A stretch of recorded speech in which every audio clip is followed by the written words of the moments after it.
कुछ कहानियां होती हैं जो सिर्फ इतिहास नहीं होती, वो अमर हो जाती हैं। वीरता और बलिदान की कहानियां। आज हम एक ऐसी ही जबरदस्त गाथा को समझने की कोशिश करेंगे, छत्रपति संभाजी महाराज की। और ये पूरी कहानी एक काव्यात्मक श्रद्धांजलि पर आधारित है। और कहानी की शुरुआत बस इस एक लाइन से होती है। सोचिए, कथा यह है, महाराज मेरे की हिंद का अमर उजाला था। हिंद का अमर उजाला, ये सिर्फ शब्द नहीं है, ये एक पूरी विरासत की पहचान है, उसका सार है। तो सवाल ये उठता है कि आखिर कौन थे वो जिन्हें हिंद का अमर उजाला कहा गया। देखिए, ये कहानी उन्हें सिर्फ इतिहास का एक पन्ना नहीं मानती, नहीं, ये उन्हें एक ऐसे महानायक के तौर पर देखती है जिनके बारे में कहा गया कि उनके लहू में ही ज्वाला थी। कहा जाता है कि वो सिर्फ एक राजा नहीं थे, वो तूफानों को चीरने वाले योद्धा थे। अपनी प्रजा के लिए एक जलती हुई मशाल, एक उम्मीद, एक ऐसी ताकत जो हर मुश्किल से टकरा जाए। जिनके लहू में ज्वाला थी और इरादे वो तो चट्टान जैसे मजबूत थे।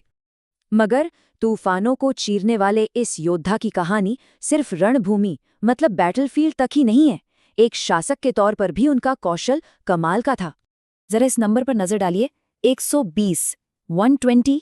ये सिर्फ एक नंबर नहीं है, ये उन 120 जीती हुई लड़ाइयों की कहानी है, वो लड़ाइयाँ जिनमें छत्रपति संभाजी महाराज कभी हारे नहीं। ये उनके अजेय होने का जीता जागता सबूत है। और यही बात तो उन्हें और भी महान बनाती है। वो सिर्फ एक योद्धा ही नहीं थे, नहीं, वो शास्त्रों को जानते थे, कई भाषाएं बोलते थे, मतलब एक पॉलीग्लॉट थे, और राजनीति में भी माहिर थे। उनकी असली ताकत सिर्फ उनकी 7 किलो की तलवार में नहीं थी, बल्कि उनके ज्ञान में भी थी। अब जरा इस फर्क को समझिए, महाराज और उनके दुश्मनों के बीच का फर्क। एक तरफ था स्वराज का सपना, मतलब अपनी धरती पर अपना शासन, और दूसरी तरफ सिर्फ बेचैनी, लालच। एक तरफ हिम्मत और शौर्य था, तो दूसरी तरफ छल और धोखा। और ये लाइन, जब मर्द मराठा लड़ते थे, मृत्यु रण में तांडव करती थी। रोंगटे खड़े हो जाते हैं ना? जरा कल्पना कीजिए उस सीन की, उस बैटलफील्ड की, जहां कहते हैं कि मौत खुद नाचती थी जब संभाजी महाराज की सेना लड़ती थी। लेकिन हर महान कहानी में एक दुखद मोड़ भी आता है। अब हम कहानी के उस हिस्से में चल रहे हैं जो सबसे दर्दनाक है, विश्वासघात और सर्वोच्च बलिदान की कहानी। और यहाँ एक बात बहुत जरूरी है समझने वाली, उन्हें किसी लड़ाई में आमने सामने के जंग में नहीं हराया गया था, नहीं, उन्हें धोखे से, विश्वासघात से पकड़ा गया था। तो ये उनकी हार नहीं थी, ये उनके दुश्मन के चरित्र को दिखाता है। इसके बाद जो हुआ वो सोच से भी परे है। उन्हें धोखे से पकड़ा गया, फिर सरेआम अपमानित किया गया, ऐसी ऐसी यातनाएं दी गईं जिनकी हम कल्पना भी नहीं कर सकते, और आखिर में जीवित रहते हुए उनके शरीर के टुकड़े कर दिए गए। ये उनके सब्र की, उनकी हिम्मत की सबसे बड़ी, सबसे क्रूर परीक्षा थी। और ठीक यहीं पर वो असाधारण बन जाते हैं। इतनी ज्यादा पीड़ा के बावजूद कहते हैं कि उनके चेहरे पर डर की एक लकीर तक नहीं थी। सोचिए, यही तो था उनके अटूट साहस का, उनकी हिम्मत का सबसे बड़ा सबूत।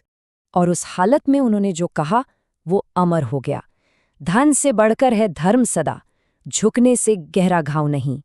ये सिर्फ एक लाइन नहीं है, ये उनके पूरे जीवन का फलसफा था। उन्होंने ये साबित कर दिया कि शरीर के जख्मों से कहीं ज्यादा गहरा जख्म अपने सिद्धांतों को तोड़ने से मिलता है। उनका शरीर तो नष्ट कर दिया गया, लेकिन उनकी आत्मा को कोई नहीं मिटा सका। तो चलिए अब देखते हैं कि कैसे उनके इस बलिदान ने उन्हें हमेशा हमेशा के लिए शौर्य का प्रतीक और इतिहास में अमर बना दिया। तो आखिर में उनकी पहचान क्या है? वो एक हिंदू वीर थे, धर्म के रक्षक थे, और शौर्य यानी हिम्मत की वो परम निशानी बन गए जिसकी मिसालें आज तक दी जाती हैं। और ये पंक्ति, पूजे दुनिया वीरों की चिता, ये सब कुछ कह देती है। दुनिया हमेशा वीरों के बलिदान को सलाम करती है, उन्हें पूजती है। उनका त्याग बेकार नहीं गया, बल्कि वो आने वाली न जाने कितनी पीढ़ियों के लिए एक प्रेरणा बन गया, एक अमर कहानी। तो कहानी तो यहाँ खत्म होती है, पर अपने पीछे एक बड़ा सवाल छोड़ जाती है। आखिर क्यों बलिदान की ये कहानियां अमर हो जाती हैं? क्या इसलिए कि ये हमें याद दिलाती हैं कि कुछ चीजें, कुछ सिद्धांत हमारी जिंदगी से भी बड़े होते हैं? या शायद इसलिए कि हमें इंसान की हिम्मत की उस हद को दिखाती हैं जिसकी कोई सीमा नहीं। इस पर सोचिएगा जरूर।